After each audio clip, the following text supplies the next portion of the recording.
अप्रैल 2002 में हेल्सा का मृत्यु निकट अनुभव दोस्तों के साथ नदी में तैराकी के एक लापरवाह दिन के दौरान सामने आया।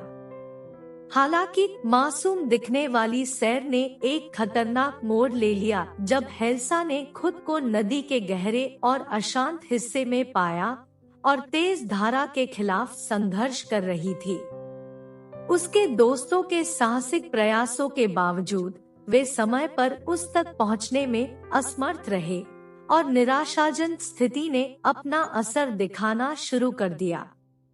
जैसे जैसे हेल्सा की चेतना धुंधली होती गई, उसने धीरे धीरे हल्केपन की अनुभूति का वर्णन किया, डूबती हुई दुर्दशा से अलगाव। इस अस्तव्यस्त अवस्था में उसने खुद को ऊपर उठता हुआ महसूस किया और जल्द ही खुद को बादलों की एक शांत दुनिया में घिरा हुआ पाया।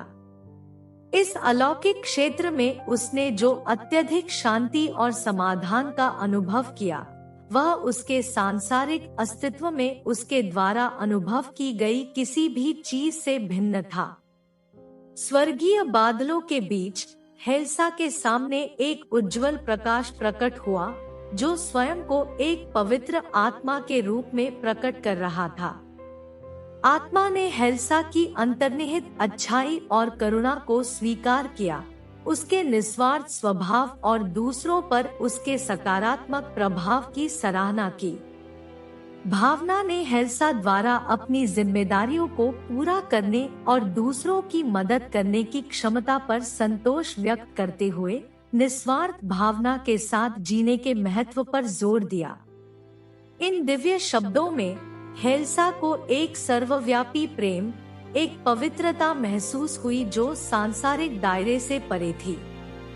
पवित्र आत्मा ने हेल्सा को आश्वासन दिया कि वह कभी अकेली नहीं थी, कि ईश्वर का प्रेम पवित्र और शुद्ध उसके जीवन में निरंतर उपस्थिति था। माँ के प्यार की गर्माहट और कोमलता के साथ कहे गए ये शब्द हेल्सा के मन में गहराई से गूंजते थे और उसे पोषित होने की गहरी भावना से भर देते थे। हालांकि बातचीत संक्षिप्त थी और पवित्र आत्मा ने हेल्सा को बताया कि इस ईथर क्षेत्र में उसका समय सीमित था। संक्षिप्तता के बावजूद आत्मा के शब्दों ने हेल्सा की आत्मा पर एक अमिट छाप छोड़ी, इस विचार को पुष्ट किया कि अच्छे कर्मों की निस्वार्थ खोज से स्थायी खुशी और आध्यात्मिक संतुष्टि मिलती है। जैसे ही वह इस खगोलीय अंतरिक्ष में प्रवेश कर गई, अचानक हेल्सा ने खुद को पृथ्वी पर लौटते हुए पाया। होश में आने पर उसने खुद को नदी तट पर पाया। उसके दोस्तों ने उसे बचा लिया। स्थिति की गंभीरता ने उसके दोस्तों को चौंका दिया, जिन्होंने खुलासा किया कि उसे बचाना एक कठिन चुनौती थी, जिससे उसके जीवित रहने की लगभग चमत्कारी प्रकृति पर जोर दिया गया।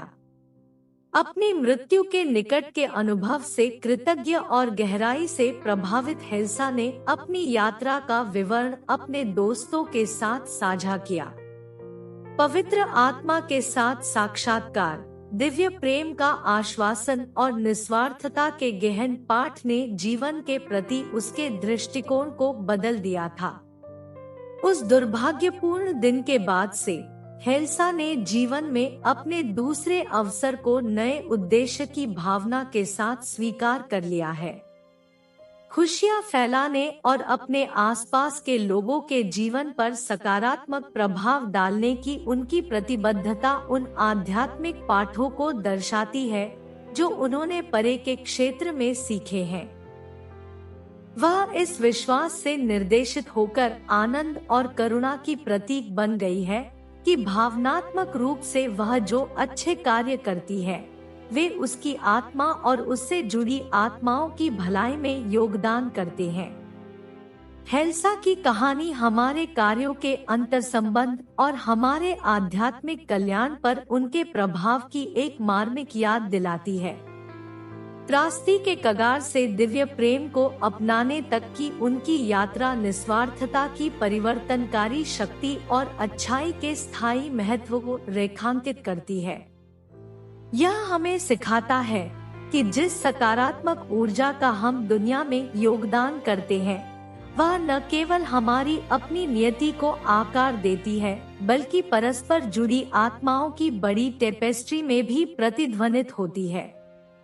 हेल्सा की कहानी में हमें अपने जीवन में दया, करुणा और निस्वार्थता विकसित करने की प्रेरणा मिलती है। यह इस विचार को पुष्ट करता है कि अच्छाई की खोज केवल एक महान प्रयास नहीं है, यह गहन आध्यात्मिक आनंद का स्रोत है जो अस्तित्व के विशाल विस्तार में गूंजता है।